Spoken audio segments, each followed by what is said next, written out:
Welcome to another week of Brock's Hunting Cabins and More. This week on our cabin build, we're actually going to show you how easy it is to add on once you get a cabin. You know, the good thing about all our cabins, all you got to do is have a place to cut a door. You can add on to these relatively easy. On our hunt this week, we're going to join the guys at Sportsman's Warehouse. I don't know who's going to take us on a hunt because they sent us so much great footage, but we'll either have Michael Deming or one of his staff. I hope you enjoy the show.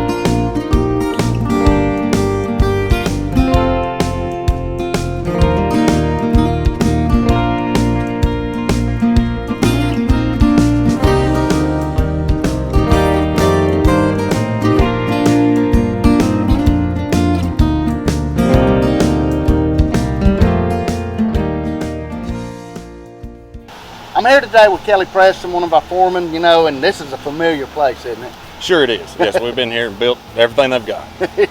You stayed a while here, ain't you? Yes, sir, I have. I'd like to stay a little longer. I enjoy it You here. think he'll let you stay through duck season? No, sir. It's all over at duck season. Well, you know, Kelly, our cabins are really quite different, and I tell people, you know, if you ever want to add on, there's just a few things that you need to do, and you can add on to these cabins pretty easy, wouldn't you say? Sure, it's very easy. Just cut a notch in and lay some more logs up. Yeah. So it's the same process. It's just you got to watch those big screws. I'll show you guys a picture of the screws we use every 30 inches. It'll lead up a saw blade, won't it? Yes, sir. Saw blade's over as soon as this. Well, I know Chris, was he adding another bedroom, isn't he? Yes, another bedroom. How big is it? 12 by 15. 12 by 15. Well, that's a good sized bedroom. Yeah, it'll be a nice room. Now, how are you just going to come off the top of this roof or what? I'm going to put just a shed roof off this one, just like on the porch. It'll be a little steeper pitch. But. So how long do you usually take to build something this size, you think? This is going to go a lot faster than the cabin itself because there's not as many corners. There's only half as many corners. I hope by the time it's dark here today to have all the logs up wall height as high as I'm going. Good deal.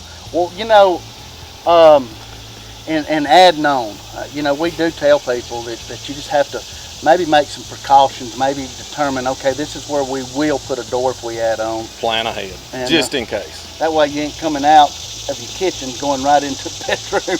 Right. But it's not, like you said, it's not that difficult. Even I can do it. Right. Right, I like the way you're doing that.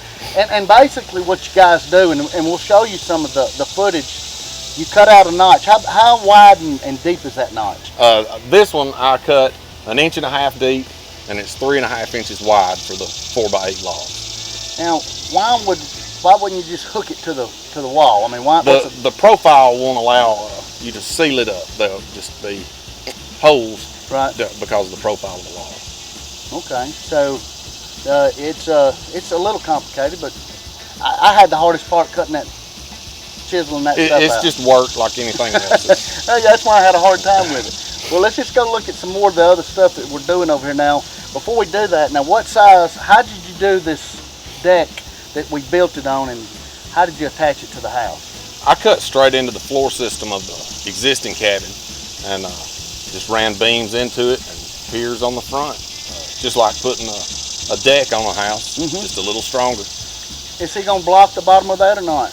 He actually wants to talk to you about skirting it with some of the rock you sell. Well, I didn't bring none of the dang samples, but I can show them. We got something that'll match this. Sure. You won't be able to tell it. It's back here anyway. Yeah, he's doing a lot of work. How much dirt has he moved out here to make this duck pond? He's moved earth out here. Really? Yeah. Yeah, he's got these guys here full time when it's not duck season, building him. Well, I'm gonna hit his butt up for a dang duck hunt. Well, good luck with that. I won't kill but one or two. or they can kill them and I'll act like I kill them. I like duck breast. Well, let's just go and show our viewing audience some of the stuff that you're doing over here. And again, if you got any kind of questions on our log homes, you know, I was telling Philip on the way up here, we've picked up another 200 cabins, styles, and blueprints that we'll be able to offer people. So, you know, we're expanding a little bit. Of course, our program with our veterans, which we want to teach veterans how to build these cabins and how to market and do those things and help them out. It helps us out. But Kelly will be teaching a lot of them, and that's a program that we're, you know, I have a passion for these guys because, you know, they went off and fought for our lives and they come back and, you know, I think they're owed something more than they get. But let's go take a look. Well, let's take a look at the logs that we're using. This log, since they're not staying here all the time, we use what we call a recreational log. This is a 4x8 tongue and groove log, and as you can see, we've got the weather stripping on the top. It comes in rows just like this. Peel it off, and what it does, it just keeps everything tight, keeps all the weather out, the rain out, the wind out. So these are great logs to use if you got a hunting club, if you got a place that you're not going to stay all the time. Now, they stay warm, but I would prefer using a 6x6 if you're going to live in it.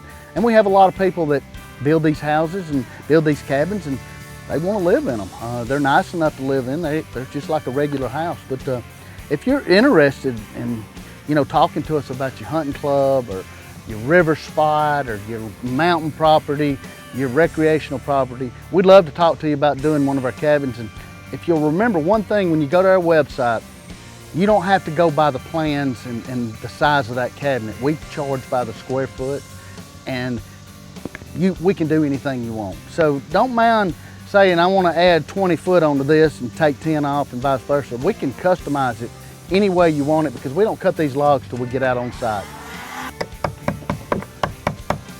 Okay, you see I got my chisel and my hammer out. I don't carry those around with me a whole lot. I let these guys do the building.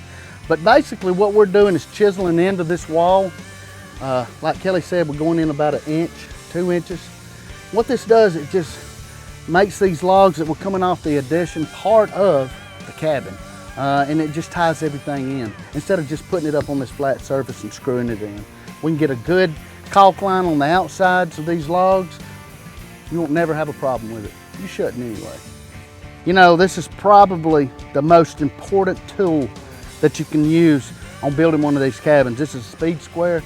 We use this not only to get a straight line, but to make sure these logs are plumb all the way up. You don't want them not plumb when you get to the top because your rafters will be way off. So basically what we do is we put this up on both logs. If this log here needs to be pulled this way, we put a screw in it and pull it with a hammer. Then we put our boats in. Kind of give you an idea of these boats. They're not small.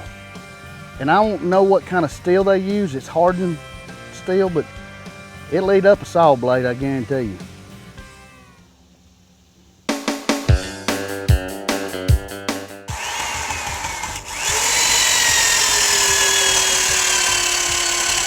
Okay folks, what we're doing is in every corner and every place that we butt another log up right here, we put a hole at the end that touches both of the logs, and we put a 7/8 inch dowel with caulk in there.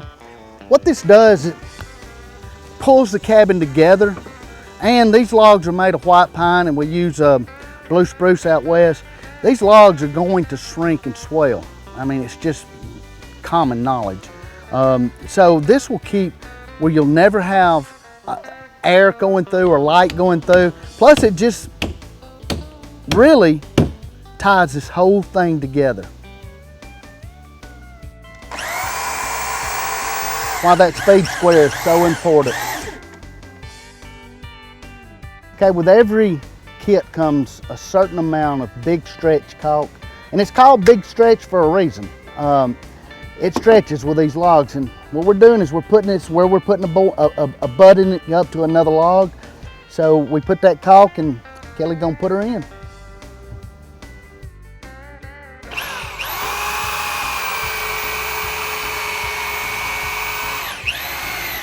As you can see, Kelly is using power tools, and the reason for that is we're real close to a power source, so you can build these cabins with a DeWalt 20 volt or a Makita, any of the 20 volt cordless.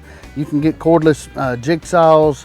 I wouldn't recommend using the big one for cordless. You're gonna probably burn up a couple, but those cordless will put these boats in pretty easy.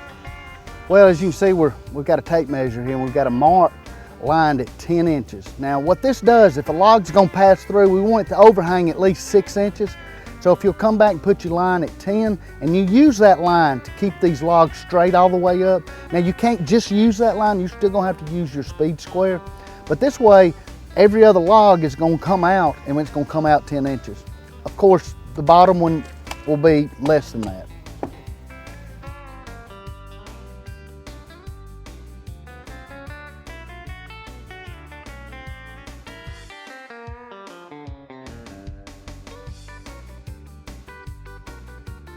Well, as you can see, Kelly is doing what they call a toe nailing or toe screw of this one log at the corners. And what that does, it pulls that top, it pulls everything real tight. Now, of course, we're gonna come back in and put another hole, 7/8 inch hole right here, and put us a dowel. But you know, if you wanna build these yourself, it's not that hard.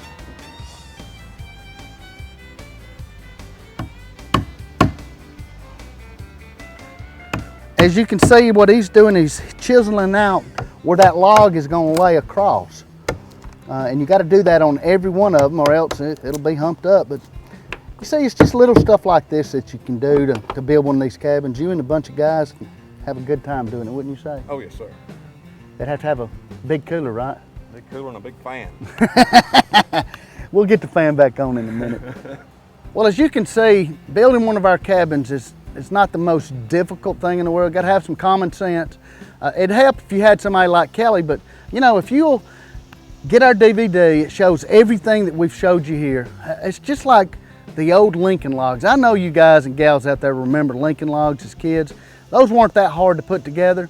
Of course, you didn't put screws or nothing in it, but if you'll take your time, you get some of your buddies, like Kelly and I was talking about at a hunting club, and get you know, cooler of Coca-Colas and water, and you can get some beer for later. It's not that difficult. 3 people, if everybody's on the same page, and you got 2 people doing what Kelly was doing, stacking, and you got somebody that knows how to read a tape measure, I don't, can do the cuts. And you got a system and you stack these things, it'll go like lightning.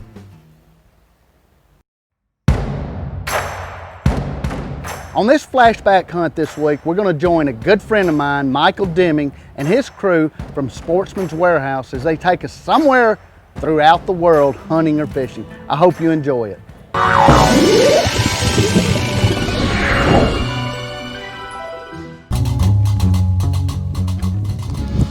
So we got my good buddy Mark here from New Jersey. He's got a cow tag. This is what they call a type A tag here in Idaho. So you can either shoot a bull when the season opens up, or you can shoot a cow within a mile of the agriculture area. Right over the backside of this hill is a big agriculture area. So we got a big group of elk out here. There's a bull trying to keep them up on the hill. We're going to sit here and wait it out and see if we get an opportunity. We're going to push them down here. And we got 5 days here to hunt.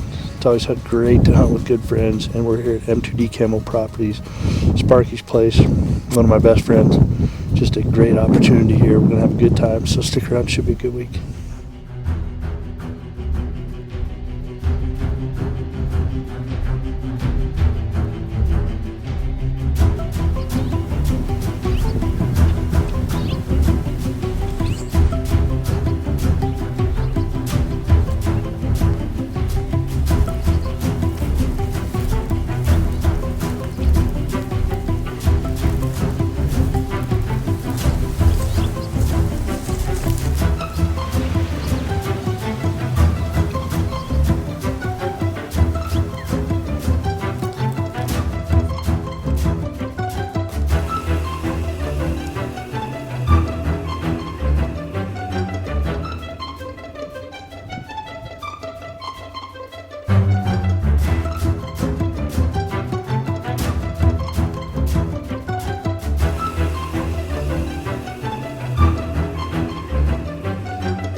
Crank another round in.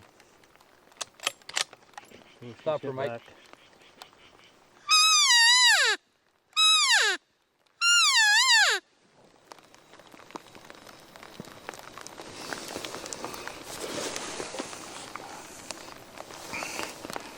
Got her done. Mark made a great shot. Just a hair far back, but shooting off of sticks at 335 yards. Bad for a flatlander. Yeah, the first shot with a gun. Right just past its first flat, that turns in pretty much marsh. Oh, I see it. And then I gave her time to expire.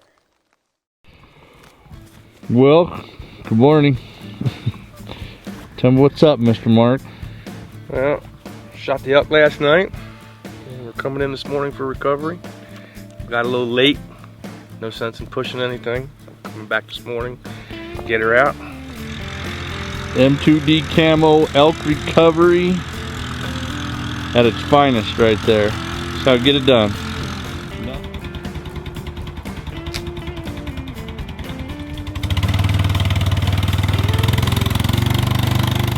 Well, here at M2D Properties here in Idaho with my buddy Mark from New Jersey. He's been out here many times. He's already killed a bull. When come out, fill the freezer, got it done, landed basically at 5:30 here, and Troy had already had these things scouted out. 8:30 this thing was down. Shot her good, got lungs and stuff, but we were a little bit worried. Plus it was dark, we wanted a good recovery.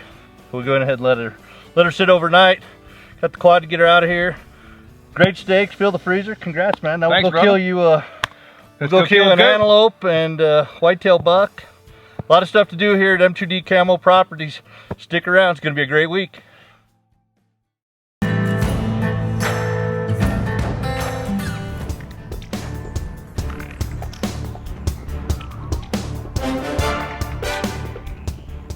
Numerous other satellite bulls were still convinced that we were the best game in town, and we continued calling to them and trying to coax them into range.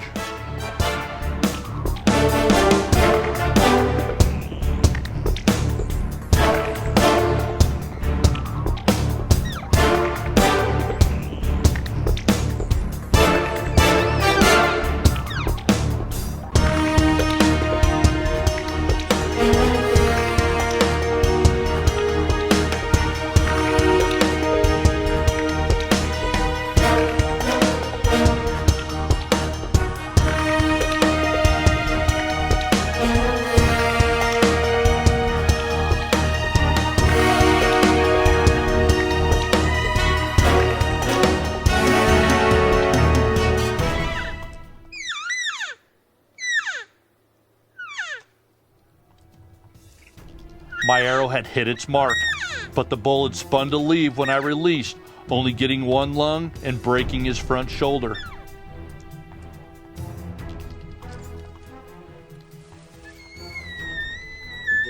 We were sure that he was going to lay down in the grass right there, but his will to live pushed him out of the bottom and back into the field.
Well, good Idaho bull right there. That's good eats for sure.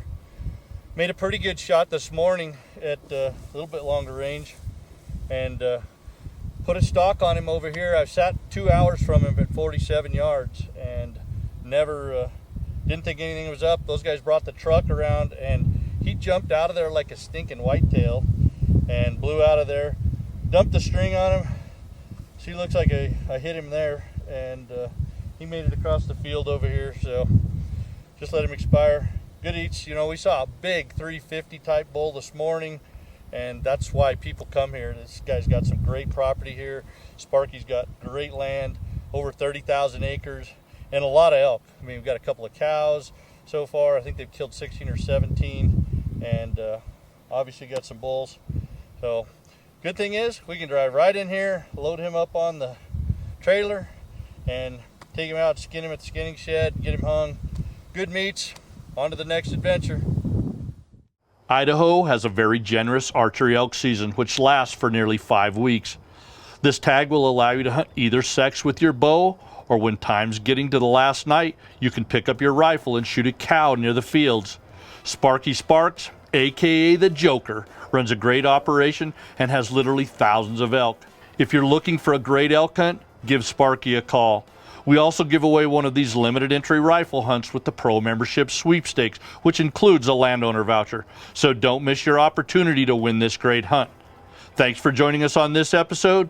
We'll see you next time. Well, I hope you enjoyed the show this week as much as we did bringing it to you. Thanks again to Chris Himes up in Scottsboro for letting us come up and film his edition. And we showed you some of the footage of this massive duck pond he's going to build. For hunting, it's going to be great. He probably could hunt off his front porch. Remember, take a kid to the woods. It'll keep him off the streets. And may God bless you as he's blessed me. All you got to do is ask him.